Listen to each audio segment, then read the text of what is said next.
Hello दोस्तों। आज हम लोग रेजिस्टर, इंडक्टर और कैपेसिटर के बारे में बेसिक जानकारी लेंगे। ये तीनों बेसिक पैसिव एलिमेंट्स है या कंपोनेंट्स कह लें आप इनको। पैसिव माने क्या होता है कि जो एक्टिव नहीं होता या उसको थोड़ा अच्छे से कहें तो जो एनर्जी सप्लाई नहीं करता। तो ये तीनों जो कंपोनेंट है अपने आप से एनर्जी सप्लाई नहीं कर पाते। इसका मतलब ये तीनों है पैसिव कंपोनेंट है। कौन कौन से? रजिस्टर, इंडक्टर और कैपेसिटर। हम तीनों के बारे में थोड़ा थोड़ा अभी समझने का प्रयास करेंगे। रजिस्टर जो होता है, इस प्रकार आपने देखा होगा, छोटे छोटे रजिस्टर हो सकते हैं। आप किसी भी पुराने इलेक्ट्रॉनिक डिवाइस को अगर खोल दो तो उसके अंदर आपको इस प्रकार कुछ देखने मिलेगा। ये आपने लैब में देखा होगा, इसको हम लोग रियोस्टेट कहते हैं। ये जो है ये फिक्स रजिस्टर है, इसका वैल्यू फिक्स होता है, ये कलर बैंड के हिसाब से फिक्स होता है। वो आप अपने से लेबोरेटरी सेशन में पढ़ोगे। और ये जो है ये वेरिएबल रजिस्टर है, इसके ऊपर वैल्यू दिया गया होता है। इसके 1, 2 और 3 टर्मिनल्स होते हैं। तो ये आप लेबोरेटरी में यूज करते हो। रियोस्टेट इसे कहा जाता है। ये यहाँ पे वायर वाउंड किया होता है। ये कार्बन टाइप, फिल्म टाइप काफी सारे हैं, हम अब आगे के लेक्चर्स में देखेंगे। और इंडक्टर की हम बात करें तो इंडक्टर भी जरूरी नहीं कि ऐसे ही दिखे। ये एक इंडक्टर दिया हुआ है, इट इज अ कॉइल, ऐसा कह सकते हो आप। और इंडक्टर इसी प्रकार भी हो सकते हैं, आपको देख के कई बार पता नहीं चलेगा कि ये रेजिस्टर है या इंडक्टर है। और ये है चॉक कॉइल, इसे भी इंडक्टर कहा जाता है। ये आप लेबोरेटरी में देखोगे कि आपके यहाँ पे सिंगल फेज चॉक कॉइल दिया होगा लेबोरेटरी में, उसको आप कभी देखना तो आपको पता चलेगा कि ये कैसे स्ट्रक्चर होता है इसका। तो ये है इंडक्टर। कैपेसिटर, हमारे घरों में, सभी के घरों में कैपेसिटर है। सभी के घरों में फैन है तो फैन में कैपेसिटर है।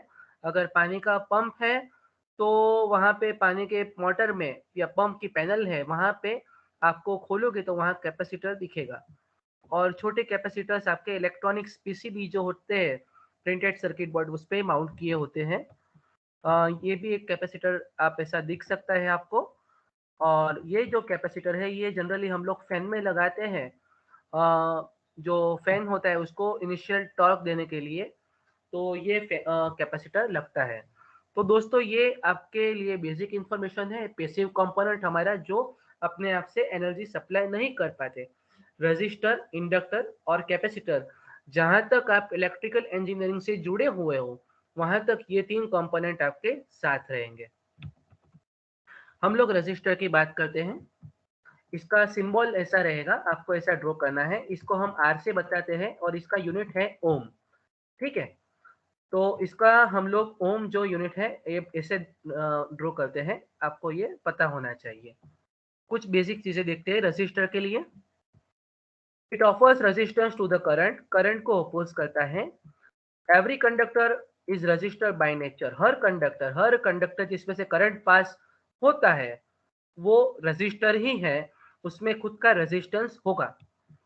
The rating of resistance is ohm, आप लेने जाओगे तो जनरली उसका ओम कैपेसिटी होगा 1 ओम, 2 ओम, मिली ओम, मेगा ओम, इस प्रकार वेरिएशन रहेगा।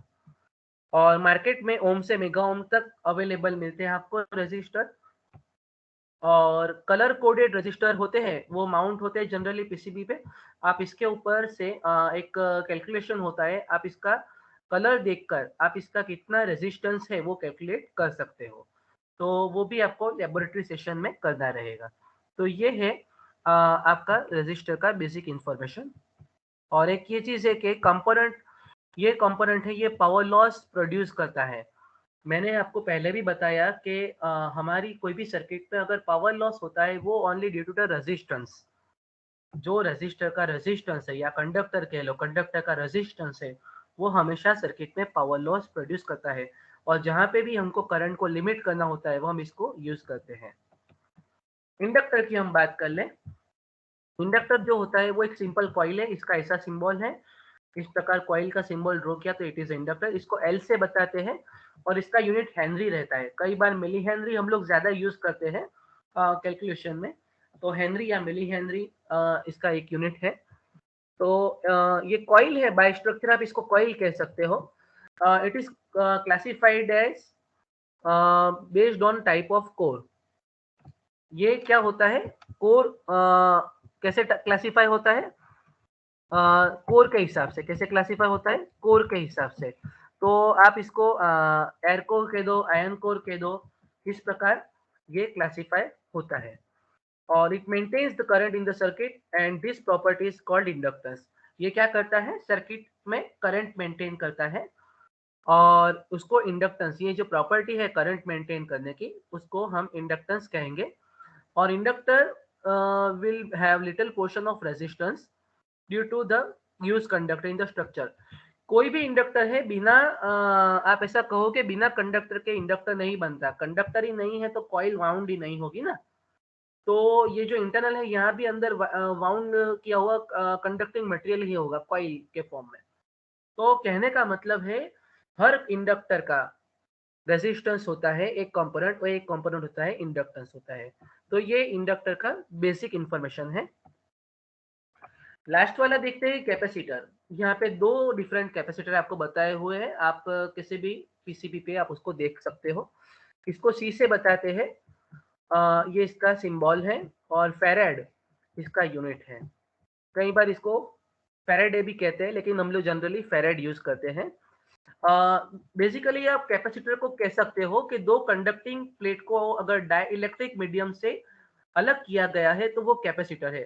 To conducting plates are isolated by dielectric medium, तो उसको हम कैपेसिटर कहेंगे।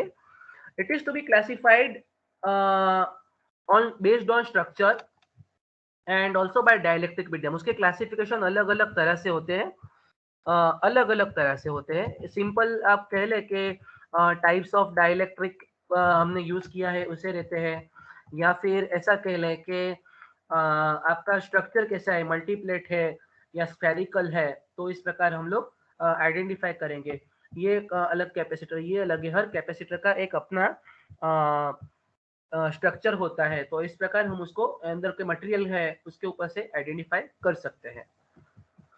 It maintains the voltage in the circuit and this property is called capacitance। ये क्या करता है, सर्किट में वोल्टेज को मेंटेन करता है और कई बार पावर को इम्प्रूव भी करता है, पावर क्वालिटी इम्प्रूव भी करता है।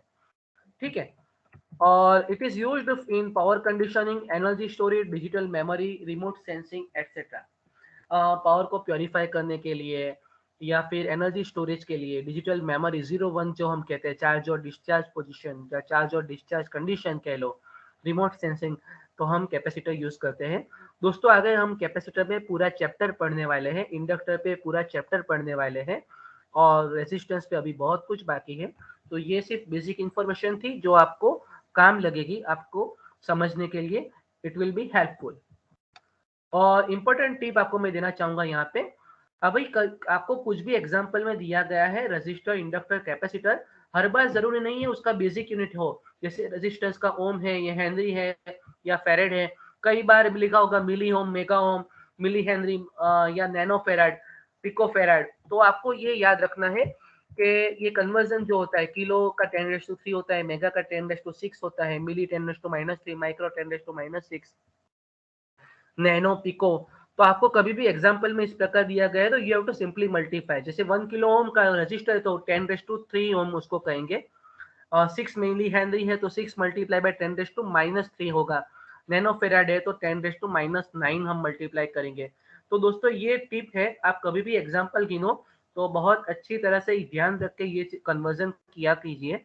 अदरवाइज क्या होता है, आप गिनते सही हो लेकिन आपका ये जो गलती होता है इसकी वजह से आपके मार्क्स कट हो जाते हैं।